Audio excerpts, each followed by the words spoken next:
This is 911. Do you have an emergency? Today on Rescue 911. High voltage horror. When I came up to him, he wasn't breathing. A rescuer gets the shock of his life. I noticed that his socks were burned to his leg. And paramedics work down to the wire. I was worried that he was going to die at that time. Then, an injured boy is stranded in the wilderness. He told me he couldn't move. Can his family get to him before he freezes? The only thought that I had was, we've got to get over there quick. On Rescue 911.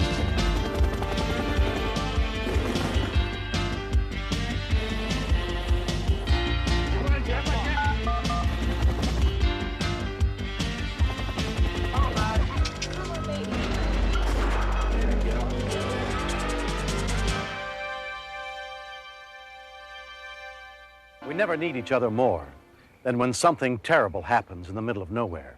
On July 20th, 1989, disaster struck on the edge of a Nevada highway miles from the nearest town, and a man's life was in the hands of whoever happened to pass by. US 50 across this stretch is called the loneliest road in America. Sometimes you can drive 100 miles and maybe only see 10 vehicles. We have a lot of accidents on US 50 from people going to sleep, drifting off the side of the road, rolling over.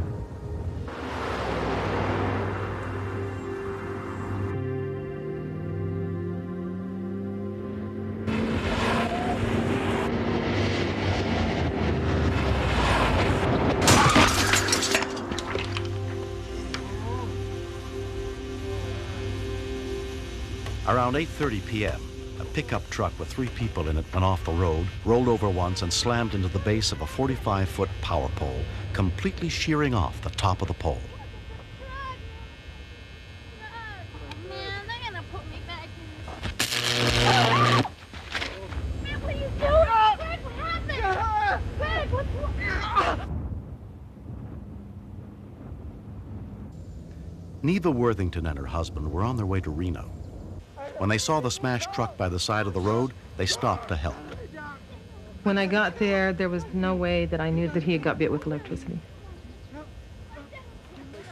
I was trying to check him over. He was thrashing around trying to get up.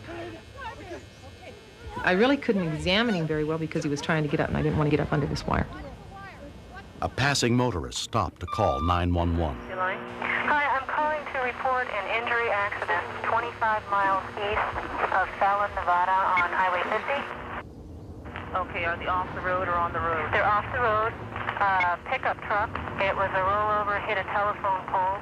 David and Susan Baker and their 4 children were on vacation, heading to California from their home in Texas. We saw the truck, and we both thought it was abandoned. When we saw the man lying there and we saw the other people trying to help him, David just stopped and asked, has anybody called? Call 911. Go make a call, hurry. They assumed Greg Hunchar had been hurt in the truck accident. Okay, are there any injuries? I believe there are 3 people injured. We did not stop to assess them. We turned right around and came back to get an ambulance. Okay. Okay, hold on for a minute. You like? Yes, there's an accident. Looks like 1 truck involved. Several people are injured. Okay, I just got another call on the other has been paid. Your name, please? David Baker. The emergency vehicles are on their way. Okay. Okay, thank you very much. Local paramedics were dispatched immediately. Injury 1050. Highway 50 East, 25 east of Fallon. Injury 1050. Ambulance requested. He didn't even stop to think. You know, we didn't really even talk about it. He just turned around and went on back to the scene. For David Baker, the choice was clear. I've always had a fear of coming upon an accident and find someone in an accident that's in real bad shape. Kurt Stahl was also driving by on US 50 when he saw the accident scene and stopped to see if he could help. Touch these wires, alive. Okay. Is he okay? He looked like he was in pretty bad shape. His nose was all mashed up. Is there anybody else involved? Yeah, there's one in the truck. Okay, just try and lay still. I'll go see how these guys are. Okay. All right, Greg. He was afraid. He was yelling, I don't want to die. Don't let me die. I need to lay down. I explained to him that he was laying down. He kept trying to get up. 1043, pickup truck, roll over. Possibly 3 injured. Not knowing exactly what was wrong with Greg, they tried to calm him so he wouldn't injure himself further while they waited for help to come. He pulled off onto the side of the road, and I asked him if he knew any first aid and if he could help us, and he said, "Yeah, I know first aid."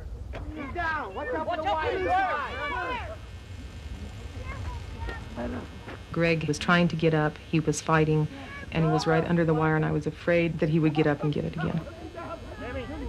Dave Baker asked me how he was doing. I told him that his pulse was okay, his respirations were okay. David's family watched from the car. I was hoping that the ambulance would hurry up and get there, and David, maybe he could help this man and maybe he couldn't, but the children were worried. They were frightened. It scared them, seeing somebody else injured. Okay. He said, "Is there anybody else?" I said, "Yes, there's one in the truck." Put one under his head. Okay. Relax.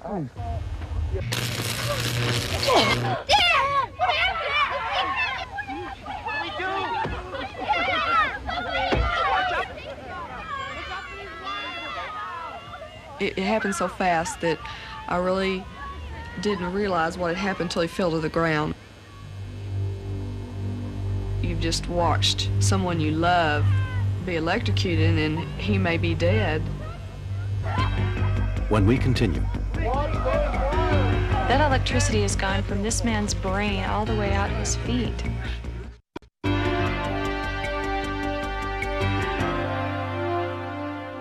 Navy officer Harold Clark and his friends had overheard a call about an injury accident. As CPR instructor, Harold immediately focused his attention on David. When I came up to him, he wasn't breathing, and you could smell the burnt flesh. And the way he was laying, he wouldn't have started breathing on his own. His airway had to have been cleared. I went in to open up his airway and gave him 2 breaths, and he started breathing. I was so relieved when I heard that he was still breathing. I got a rush of fear and a rush of relief all in about the span of 2 minutes, and it was very frightening. Somebody said, "We got to get this power turned off." I just took off to make the 911 call. Kurtz would be the 3rd call for help. Okay, on Highway 50, mile marker 46, a power line was struck in this accident. And a man in the rescue attempt that were trying to help these people accidentally stood up and hit his head on that thing, and he got a shock. I mean, it burnt him bad, and he's on the ground now. Okay. They're on their way out there. He is down, and he has a burn across the top of his head, 6 inches long. Okay, thank you, sir, very much. They're on their way. So close. Once he came to, he wanted to get away. We tried to just hold him still, just keep him from hurting himself. He looked like he had a cut in the top of his head, and from when I got down to his feet, I noticed that his socks were burned to his leg. 349, is that wire still hot? That's affirmative. 10-4, will you roll someone to clear that line, please? An estimated 20,000 volts of electricity had passed down David's body. He said he can't see. He said, "Help me, I can't see, I can't see." We said things like, "It's dark out here, David. That's why you can't see. It's dark out here, just calm down."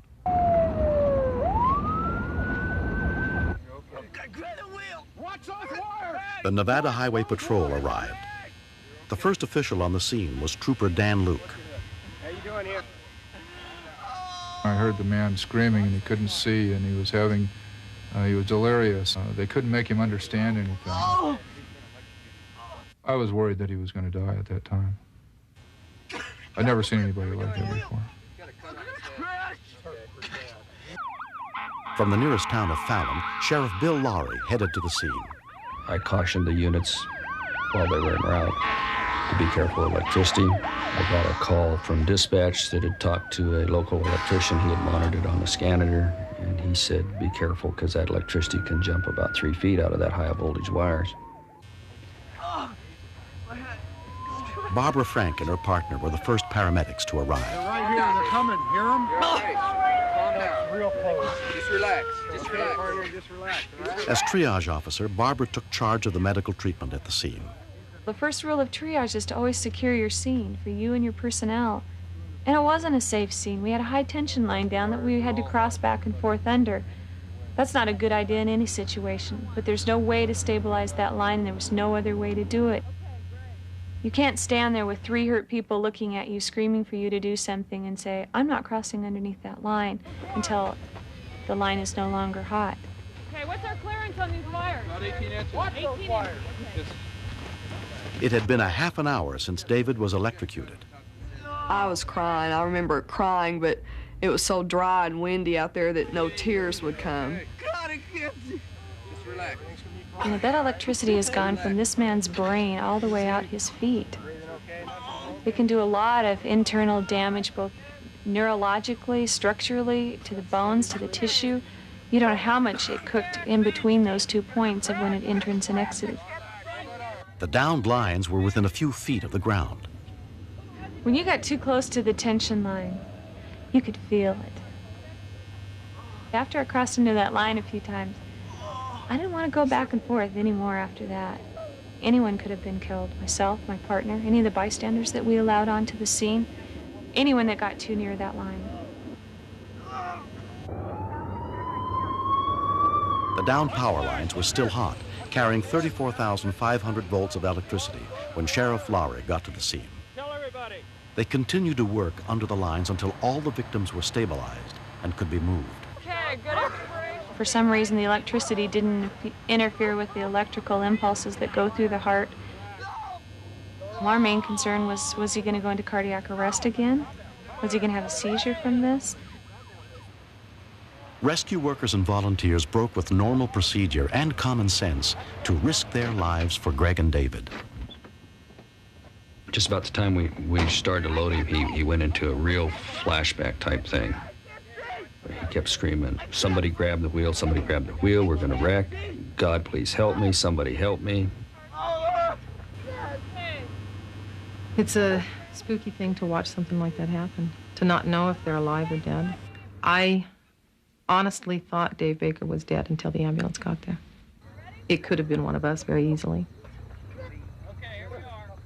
This call really showed what volunteering was all about, both volunteering from the bystanders' point of views and just about what teamwork all together was about. And it was a call everyone should be proud of, including those people who stopped and rendered aid.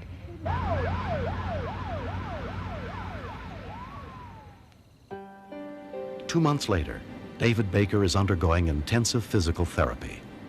The whole body works off electricity, and because of it being short-circuited, basically, it's been disconnected. Your muscles and everything have to learn where they belong, how to react. It's like a baby learning to roll over, how to move, if you want the arm to go up, what you have to do to make it go up. And it's really painful at first and hard. I mean, I could just roll over would cause me to break out into a sweat. Switch legs up on him? Yes. I'll be in the hospital for quite a while. Probably about 6 more months or so. Soon he should, in a week, 2 or 3 weeks, he may be able to walk on crutches. I don't know. But I just asked that he would help my dad to get better as soon as possible and that he might not die. Mentally, he's great. Physically, we don't know how much nervous system damage there is. I never would ever think that this would happen to me or my family. It's been sort of unreal.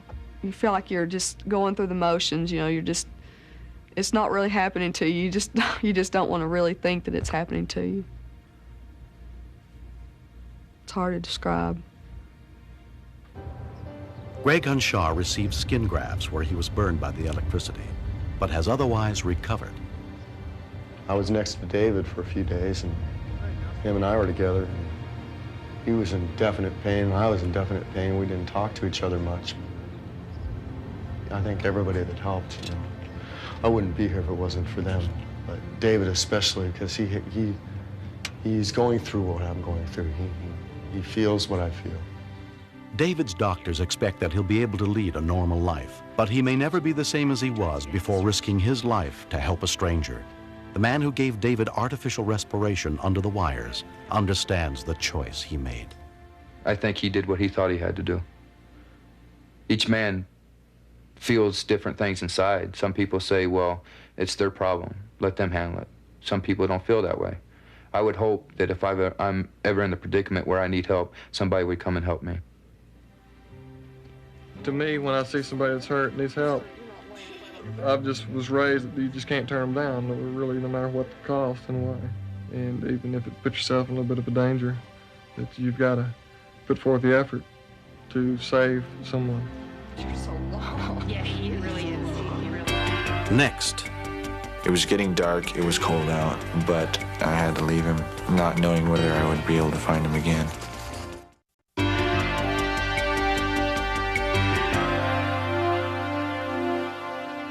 For Mary Jo Keller, the Thanksgiving holidays in 1988 were special because they brought her entire family together again.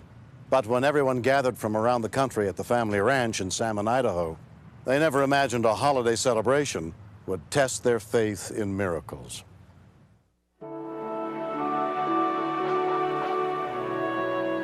It was the first time that we had all been together in about 5 years.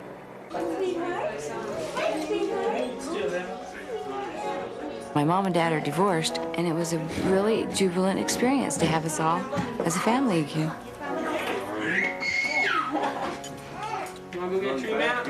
The family had decided to take advantage of being together by celebrating Christmas early. Late in the afternoon, Mary Jo's youngest brother, 16-year-old Will Barton, volunteered to go out and get a Christmas tree. He was very, very athletic, and that was very important to him. And he was just starting to get into what life was all about. Remember all those trees that we saw over the hill? Yeah. Let's go over there. We can go down that valley. Yeah, I think there's some good. Will drove up into the hills with his high school friend Matt Koppelman to look for the best tree to cut down.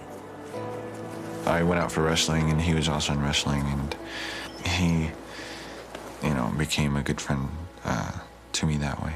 A bunch of good trees.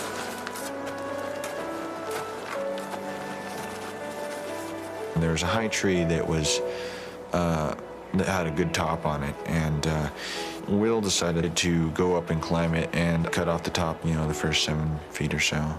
And it was probably about 35 feet up, maybe 40. But he was determined to go up this tree anyway. It's easy to see the mistakes afterwards, because in the middle of November, they're slippery and they're brittle, and you've got more clothes on than you used to, and don't climb a tree.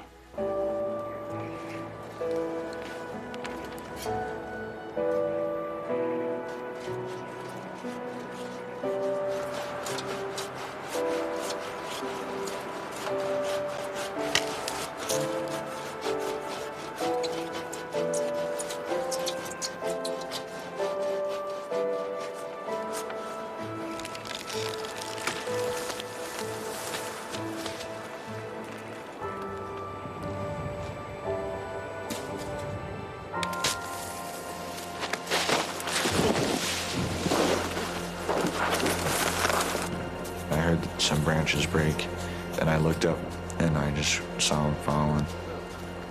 He told me he couldn't move his arms and legs, and he couldn't feel anything. So I knew that it had to be a back or neck injury and that I wasn't supposed to move him.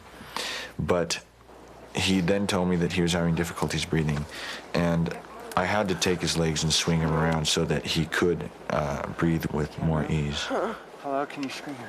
I can't. You gotta get help there. Here, I'll put my coat on you. Keep you. You gotta hurry. It was getting dark, it was cold out, but I had to leave him, not knowing whether I would be able to find him again. Will's hurt! We need help!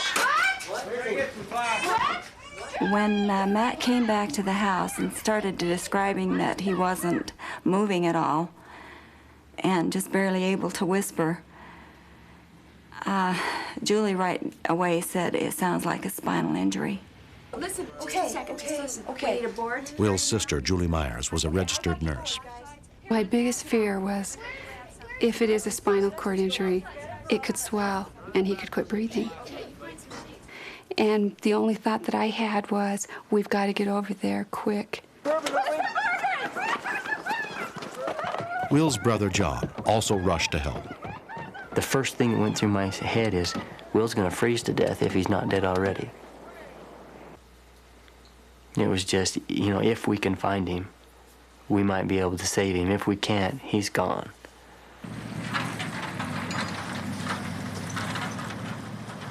Matt wasn't very familiar with the ranch, so, you know, your heart just sinks and you're going, what do you mean? You know, you think you know where he's from. Where is he? Well, he's over there. And you're just going, well, you know, there's 25 miles over there that it could be.